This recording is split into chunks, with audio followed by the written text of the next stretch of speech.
Hello viewers, hello guys, welcome to my class. Today's topic is formal charge, है ना। तो formal charge जानने से पहले हमको ये चार्ज कैसे बनता है, चार्ज कैसे होता है, जब कोई अणु का फॉर्मेशन होता है या यौगिक का फॉर्मेशन होता है, वो कौन कौन से आवेश से बनता है, कौन कौन से बंध बनता है, पहले उसको हमको जानना जरूरी है। हाँ, ऐसे हम सब कुछ जानते ही हैं, फिर भी मैं एक बार उसको रिव्यू कर दे रही हूँ।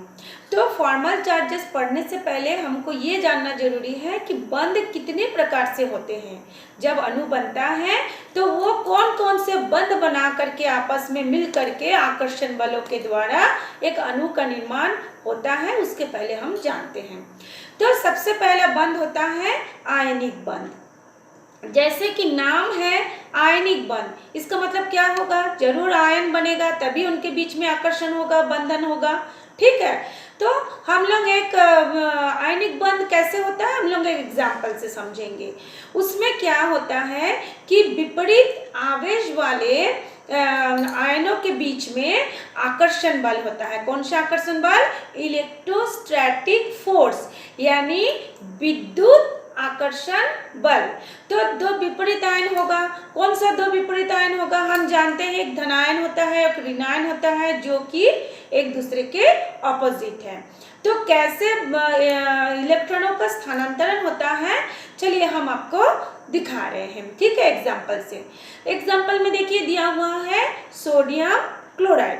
तो जैसे कि हम जानते हैं सोडियम का परमाणु क्रमांक कितना होता है, एटॉमिक नंबर कितना होता है, 11।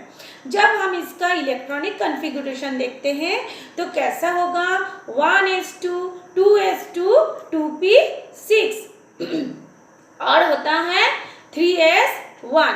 अब क्या होता है, कोई भी परमाणु अपना अष्टक को बनाए रखना चाहता है। अब ये अष्टक क्या है आप लोग पढ़े होंगे ऑक्टेट रूल। ऑक्टेट मतलब क्या होता है, कोई भी परमाणु जो है स्थायी रूप में बने रहना चाहता है। आप लोग भी चाहते हो ना कि आप जहाँ पे रहते हो स्थायी रूप में बस जाओ, उसमें कोई तो आपको इधर उधर ना भगाए, आप उसी जगह में रहो शांति से परिवार सहित। वैसे ही उनके हमारे शरीर भी इन्हीं सारे तत्वों परमाणु अणु से मिलकर बना होती है। तो ये परमाणु जो सोडियम जो है या कोई भी परमाणु जो है वो अपना अष्टक इसलिए बनाए रखता है, अष्टक बनाने से वो क्या होता है, अक्रियाशील हो जाती है, मतलब वो स्थायी हो जाता है, वो और किसी के साथ क्रिया नहीं करता।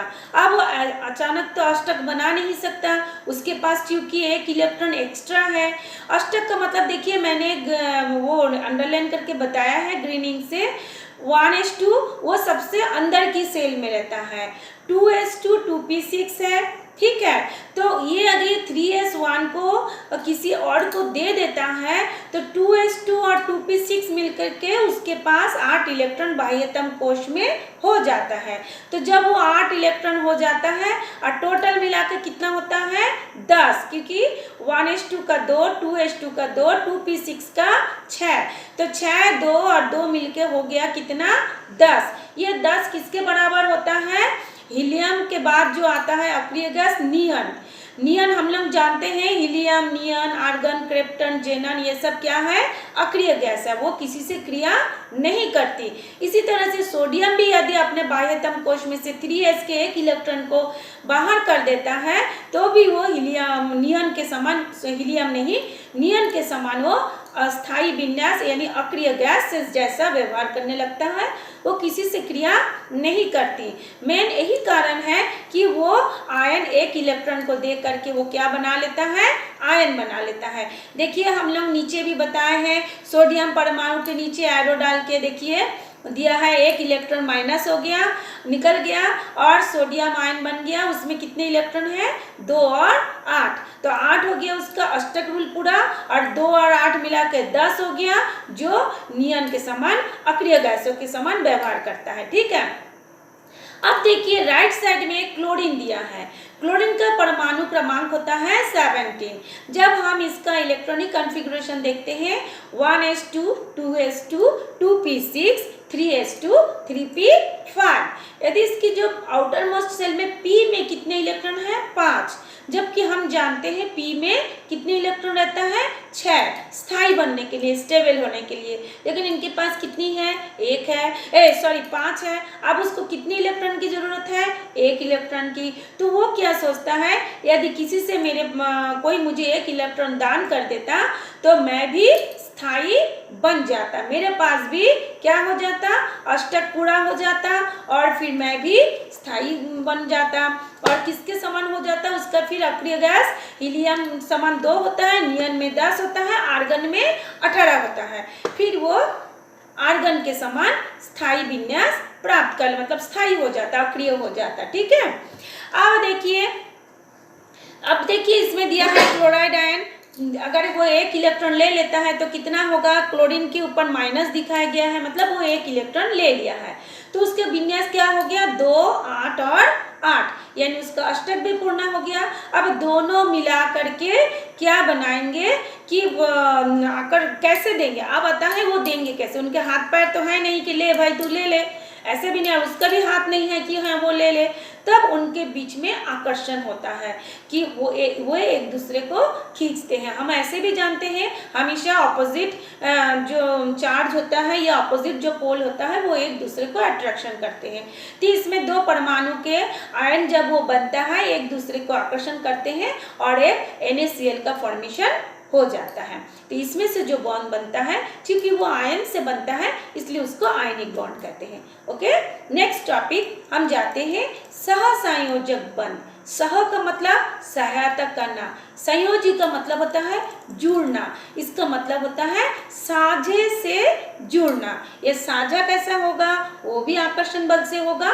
तो देखिए हम बता रहे हैं 2 या 2 से अधिक परमाणु अपना अष्टक को पूरा करने के लिए समान संख्या में इलेक्ट्रॉनों का साझेदारी करते हैं। समान मतलब अगर 2 परमाणु है 1-1 इलेक्ट्रॉनों का, दोनों का ही 1-1 इलेक्ट्रॉन साझा होगा, या दोनों का 2-2 या दोनों का 3-3, ऐसे करके समान संख्या में इलेक्ट्रॉनों का साझेदारी होगा और उसमें से जो बंध बनेगा वो हो जाएगा सहसंयोजी बंध। और इसमें कौन सा बल आकर्षण बल काम करता है, इसमें वैन डर वाल आकर्षण बल काम करता है। ठीक है, देखिए मैंने लिख दिया है, पहले में था इलेक्ट्रोस्टैटिक फोर्स, अब होता है वैन डर वाल फोर्स। ठीक है। अब एग्जाम्पल देखिए दिया हुआ है क्लोरीन का बनना, Cl2 का बनना। तो एक Cl परमाणु दूसरे Cl परमाणु से मिलकर के Cl2 का फॉर्मेशन करते हैं। तो जैसे कि हम पहले वाले में देख चुके हैं क्लोरीन में होता है 17, यानी एक क्लोरीन में 1 इलेक्ट्रॉनों की कमी होती है, दूसरे क्लोरीन में भी 17 होगा, वो भी 1 इलेक्ट्रॉनों की कमी होगी। फिर उन लोग क्या बोलते हैं, चल रहे हमारे पास 1-1 इलेक्ट्रॉनों की कमी है, क्यों ना हम 1-1 इलेक्ट्रॉनों को साझा कर लेते हैं जिसमें हमारा दोनों का हक रहेगा और हम लोग क्या बोलते हैं हमारा अष्टक भी पूरा होगा, हम स्थायी भी बन जाएंगे। जैसे हम लोग व्यापार करते हैं ना, एक देश से दूसरे देश में कुछ बॉन्ड बना करके कि तुम मुझे ये दो हम तुमको वो देंगे, या दोनों साझा करते हैं। तो वैसे ही इसमें भी है, दोनों क्लोरीन परमाणु 1-1 इलेक्ट्रॉनों को साझा करते हैं, फिर क्या बनाते हैं क्लोरीन अणु का निर्माण करते हैं। देखिए आपका इसमें बताया गया है स्क्रीन में, देखिए इसमें भी देखिए साझा हुआ है बीच वाले में, ये बीच में, हाँ देखिए बीच में साझा हुआ है 1-1 इलेक्ट्रॉनों का और अणु का फॉर्मेशन हो गया। तो ये जो सहसंयोजक बंध होता है नॉट ओनली केवल एक ही टाइप के अणु के बीच में परमाणु के बीच में हो, बल्कि अलग अलग परमाणु के बीच में भी होता है। ठीक है, जैसे मान लीजिए देखिए HCl का बनना दिया है, HCl कैसे होता है, H में कितना होता है ओनली 1 इलेक्ट्रॉन और Cl में कितने होते हैं 17, जो कि आउटर मोस्ट सेल में कितना होता है 7। तो H को भी हीलियम के समान इलेक्ट्रॉनिक विन्यास है, हीलियम के समान स्थायी होने के लिए उसको 1 इलेक्ट्रॉन की जरूरत है। जैसे कि हम जानते हैं हीलियम में कितनी होती है 2 इलेक्ट्रॉन होती है और वो अक्रिय गैस होती है, किसी से क्रिया नहीं करती। तो हाइड्रोजन भी चाहता है यदि मेरे पास 1 इलेक्ट्रॉन हो, हम हीलियम के समान स्थायी विन्यास प्राप्त कर ले और हमारा क्या बोलते हैं अक्रिय बन जाए, हम किसी से क्रिया फिर नहीं करे। तो फिर उन लोग क्या करते हैं, उनके पास तो है नहीं, अब कोई ऐसे तो देगा नहीं, फिर क्लोरीन और हाइड्रोजन मिलके साझा करते हैं। चलो हम लोग एक एक इलेक्ट्रॉनों को साझा करते हैं और HCl बॉन्ड बनाते हैं और दोनों के बीच में वैन डर वाल्स फोर्स काम करता है। ठीक है, ये हो गया सहसंयोजी बॉन्ड। अब हम लोग नेक्स्ट टॉपिक पे देखते हैं, coordinate covalent bond. Coordinate bond क्या होता है, जो एक जोड़ा इलेक्ट्रॉन किसी को डोनेट करता है, कोऑर्डिनेट। और कोवैलेंट क्या करता है, जो अभी अभी हमने बताया सहसंयोजकता, उसको बोलते हैं कोवैलेंट। जब दोनों एक साथ काम करेगा तब होगा कोऑर्डिनेट कोवैलेंट बॉन्ड। तो देखिए हमने एक एग्जांपल लिए हैं NH3, हाईलाइट करते हैं NH3। NH3 में देखिए हम लोग जानते हैं N का जो इलेक्ट्रॉनिक विन्यास क्या होगा, N का एटॉमिक नंबर 7 और इलेक्ट्रॉनिक विन्यास होगा 1s2 2s2 2p3। ठीक है, तो इसमें से जो 1s2 रहता है वो अंदर इनर सेल में रहता है, वो बॉन्ड बनाने में भाग नहीं लेता। उसकी जो आउटर मोस्ट सेल होती है उसमें नंबर ऑफ इलेक्ट्रॉन होती है 5। उन 5 में से 3 इलेक्ट्रॉन जो होता है हाइड्रोजन के साथ एक एक इलेक्ट्रॉनों का शेयरिंग करते हैं। शेयरिंग करके क्या बनाते हैं, कोवैलेंट बॉन्ड बनाते हैं। अब उनके पास देखिए हमने दिखा थोड़ा सा नीला डॉट में देखिए दिया हुआ है, अब उसके पास 2 इलेक्ट्रॉन एक्स्ट्रा वो रह जाता है। अब वो भी सोचता है मैं ये 2, अच्छा ये जो हाइड्रोजन के साथ मिला करके कितना हुआ, देखिए एक एक हाइड्रोजन के साथ और नाइट्रोजन मिला करके 2 इलेक्ट्रॉन हुआ, तो 1 2 3 4 5 6 हो गया ऑलरेडी उसके पास, है ना। अब उसके पास 2 इलेक्ट्रॉन और एक्स्ट्रा है। अब वो क्या करता है कि हम यदि किसी को साथ साझा कर लेते हैं या किसी को दे देते हैं तो अब हम क्या हो जाएंगे, हम भी स्थायी बन जाएंगे। तो वो क्या करते हैं, BF3, B का कितना होता है 5, 1s2 2s2 2p3। उन 3 में से क्या होता है, 3 में से फ्लोरीन में इलेक्ट्रॉनिक विन्यास होता है, परमाणु क्रमांक होता है 9, तो 9 में उसके 1s2 2s2 2p5, तो उसको एक एक इलेक्ट्रॉनों की जरूरत है। तो वो जो होता है बोरॉन के साथ मिला करके एक एक इलेक्ट्रॉन ले लेके वो बॉन्ड बना लेते हैं। अब क्या होता है, नाइट्रोजन के पास एक जोड़ा इलेक्ट्रॉन है, वो किसको दान कर देता है, एरो देके दिखा रहा है, बोरॉन को दे रहा है। वो एरो देके क्या कर रहा है, बोरॉन को दे रहा है ना। तो चूंकि अमोनिया NH3 जो है बोरॉन को दे रहा है, तो यहाँ पे ये जो बॉन्ड बना कोऑर्डिनेट बॉन्ड बना, और N के साथ हाइड्रोजन या B के साथ F जो बॉन्ड बना उसमें बनता है कोवैलेंट बॉन्ड। क्यों, क्योंकि B और F या N और H के बीच में साझा हुआ है इलेक्ट्रॉनों का, इसलिए वो कोवैलेंट बॉन्ड। और नाइट्रोजन इसमें बोरॉन को दे रहा है 1 पेयर ऑफ इलेक्ट्रॉन, इसलिए वो कोऑर्डिनेट बॉन्ड। तो देखिए हमने दिखाया है इस तरह से ये कोऑर्डिनेट बॉन्ड का फॉर्मेशन हो गया। नीचे भी एक एग्जांपल दिया हुआ है NH3 में भी N में एक जोड़ा इलेक्ट्रॉन है, वो Ag को दे रहा है और फिर क्या बन रहा है, AgNH3 बन रहा है। ठीक, क्लियर हो गया। अब हम मेन टॉपिक पे आते हैं, फॉर्मल चार्ज। तो ये फॉर्मल, जब तक हम इसको नहीं समझते फॉर्मल चार्ज हमको समझ में नहीं आता। हाँ, हमने थोड़ा सा एक चीज और बताया है, विद्युत संयोजी यौगिक और सहसंयोजी यौगिक दोनों में अंतर बताया है। जो जो चीज हमने अभी बताया वही सेम चीज इसमें लिखा हुआ है, आप लोग इसको नोट कर लेंगे। देख लीजिए, ये 1 2 3 4 5 6 7 पॉइंट है। ठीक है, नोट कर लीजिएगा। तो अब हम लोग फॉर्मल चार्जेस पे जाते हैं। फॉर्मल चार्जेस क्या होता है कि वह चार्ज बहुपरमाणुक अणु, कौन सा होगा, बहुपरमाणुक, मतलब जो क्या बोलते हैं 3 या और भी अधिक, है ना। तो बहुपरमाणुक अणु या आयन के किसी भी परमाणु पर जो मुक्त अवस्था में जो संयोजी इलेक्ट्रॉनों की जो संख्या होगी तथा लुईस संरचना में परमाणुओं के द्वारा दिया गया जो इलेक्ट्रॉनों की संख्या में अंतर होगा उसको हम कहते हैं फॉर्मल आवेश यानी फॉर्मल चार्ज। क्या बताई मैं, किसी भी अणु या आयन के किसी भी मतलब बहुपरमाणुक अणु या आयन के किसी भी परमाणु पर मुक्त अवस्था में उसकी जो संयोजी इलेक्ट्रॉनों की संख्या होती है। मुक्त अवस्था जैसे मान लीजिए नाइट्रोजन, नाइट्रोजन के मुक्त अवस्था में क्या होगा, पहले हम उसकी संख्या देखेंगे। फिर उसमें क्या बोले हैं कि जितने इलेक्ट्रॉन भाग नहीं लेता, एकाकी इलेक्ट्रॉन युग्म जो कि बॉन्ड बनाने में भाग नहीं लेता, उसकी संख्या को घटाएंगे। और क्या घटाएंगे, कितने इलेक्ट्रॉन भाग लिया है उसको भी घटाएंगे। उसमें से घटाने के बाद जो आंसर आएगा वो उसमें जितनी संख्या आएगी वो होगा उसकी फॉर्मल आवेश। तो देखिए हम लोग एक एग्जांपल से बता रहे हैं। O3 क्या है, O3 है ना, ओजन है, उसमें कितनी परमाणु है, 3, 1 O 2 O और 3 O मिलकर के O3 बनाया है। ठीक, अब देखिए इसमें जो O है, इसको थोड़ा सा बड़ा करके दिखा रही हूं मैं, थोड़ा सा इसको बड़ा करके दिखा रही हूँ, देखिए समझने में आसान होगी, है ना। अब देखिए O में कितने इलेक्ट्रॉन है, 6, आउटर मोस्ट सेल में कितने इलेक्ट्रॉन है, 6, इसलिए उसके संयोजकी इलेक्ट्रॉनों की संख्या कितनी होगी, 6। अब हम देखते हैं अनाबंधी इलेक्ट्रॉन मतलब एकाकी इलेक्ट्रॉन युग्म इलेक्ट्रॉनों की कुल संख्या। तो पहले में क्या होता है, थोड़ा सा ऊपर नीचे करो, नीचे, हाँ। अब देखिए इसमें संयोजी इलेक्ट्रॉनों की संख्या कितनी हो गई, 6। अब उसमें ऐसा इलेक्ट्रॉन जो भाग मतलब नहीं लिया, तो उसमें देखिए 1 2 3 4 इलेक्ट्रॉन जो है भाग नहीं लिया, इसलिए उसको हम घटाएंगे -4। अब हम लोग देखते हैं कितने भाग लिया है, तो कितने इलेक्ट्रॉनों ने भाग लिया।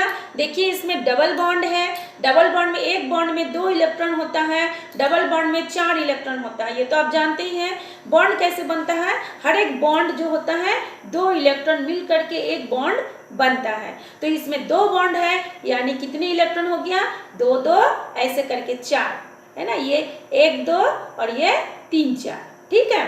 तो इसमें हो गया 4। अब उसमें होगा हमारा अपन 2 माने बटा 2, क्यों, क्योंकि उसमें शेयरिंग हो रहा है, भाग सहभाजित हो रहा है ना, तो इसमें दोनों के बीच में हो रहा है, इसलिए उसमें बटा 2 लिखेंगे। और इसमें देखिए फॉर्मूला में 1/2 × 4 या फिर आप लिख सकते हैं 4/2, दोनों ही सही है। तो अब उसको घटाएंगे बढ़ाएंगे तो उसमें आवेश कितना हो जाएगा, देखिए 6 में से, अच्छा पहले 2 को 4 से डिवाइड करेंगे तो 2 आएगा, 4 में से 2 गया तो कितना बचा, 2, है ना। तो ऐसे करके उसकी संख्या कितनी हो जाएगी, 0 आ जाएगा, है ना। आप लोग कैलकुलेशन करिए, इसमें कितना आ जाएगा, आवेश कितना हो जाएगा, 0। नेक्स्ट पॉइंट हम लोग 2 पे जाते हैं। देखिए आपके उसमें दिया हुआ है 2 में फॉर्मल चार्जेस क्या होता है, पहले वाले नियम फॉर्मूला पुट करिए, संयोजी इलेक्ट्रॉनों की संख्या 6 और उसमें के जो एकाकी इलेक्ट्रॉन युग्म है जो भाग नहीं लिया उसकी संख्या है 2, और कितने इलेक्ट्रॉनों ने भाग लिया उसकी संख्या कितनी हो जाएंगी। अब देखिए दोनों साइड का गिनना पड़ेगा, लेफ्ट साइड में है 2 2 2 4 और राइट साइड में है 2, तो कुल मिला के हो गया 6। तो 2 को हम लोग टेबल पढ़ेंगे, 2 3 जा 6 होगा।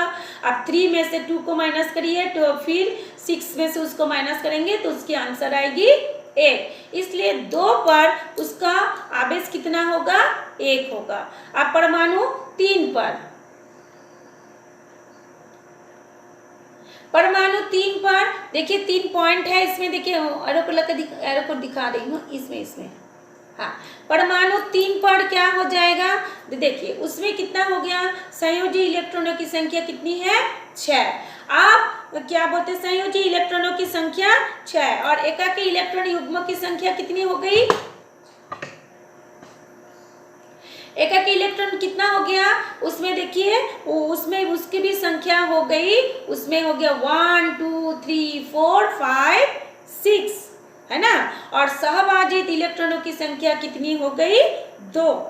तो 2/2 करिए या फिर 1/2 × 2 कीजिए, तो उसको 2 से 2 को काटिए तो बचेगा 1, 6 फिर 6 + 6 - 6 0 और बचेगा -1, यानी 3 पर उसका आवेश कितना हो जाएगा, -1 हो जाएगा, ठीक है। तो इसको हम लोग और एग्जाम्पल से बताते हैं।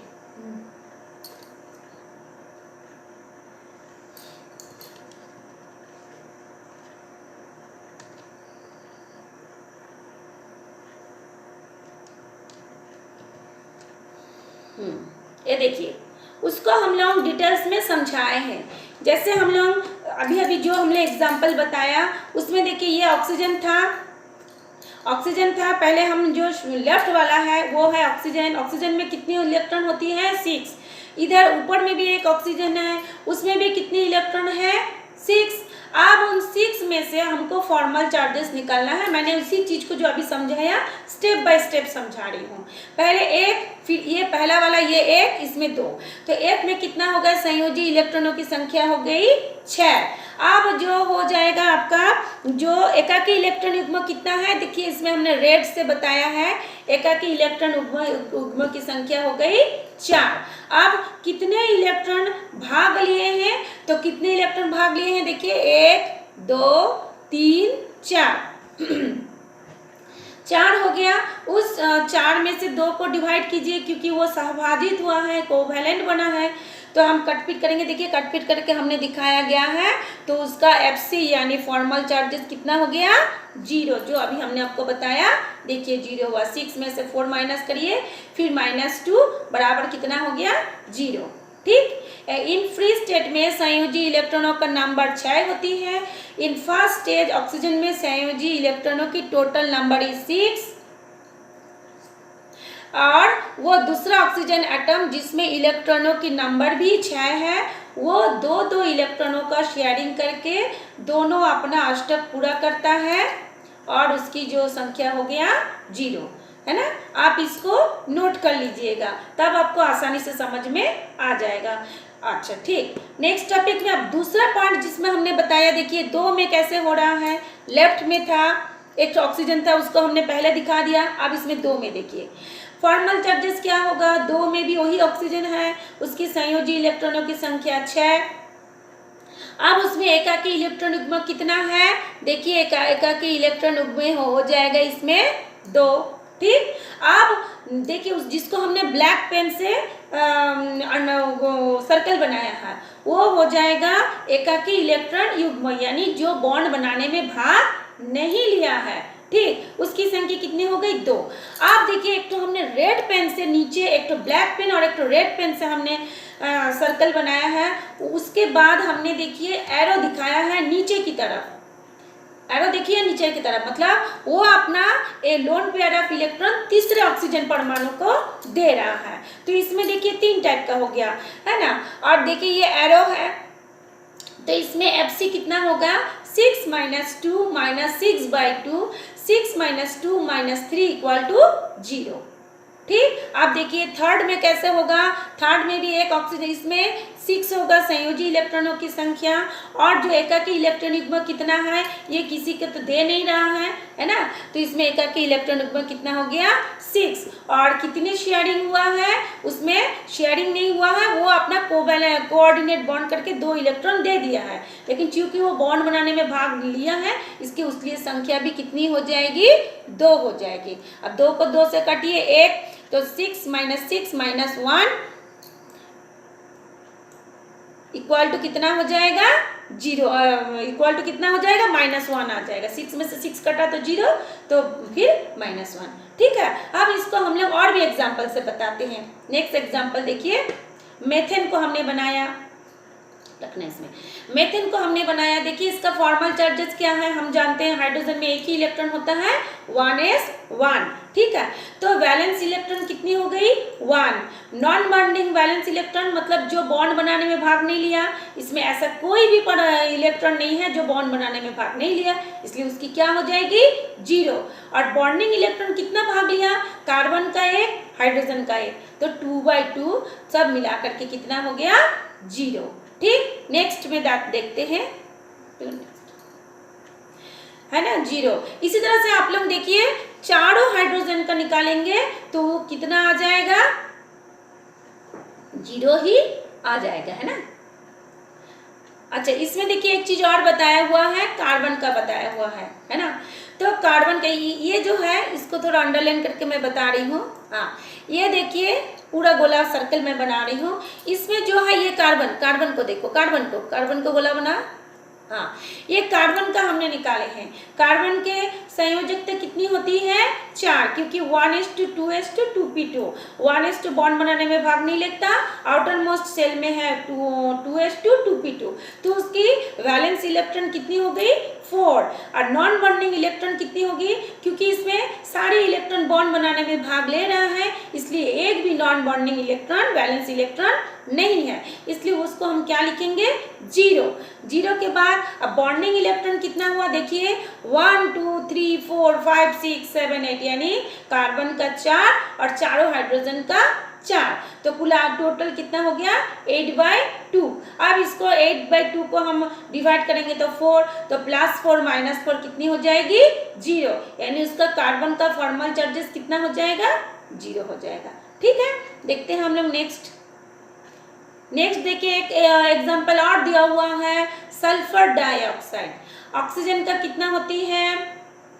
6। सल्फर का कितना होता है? वो भी 6। तो उसमें देखिए कैसे कैसे करके हुआ है, ये देखिए हमने इसको दिखाया हुआ है।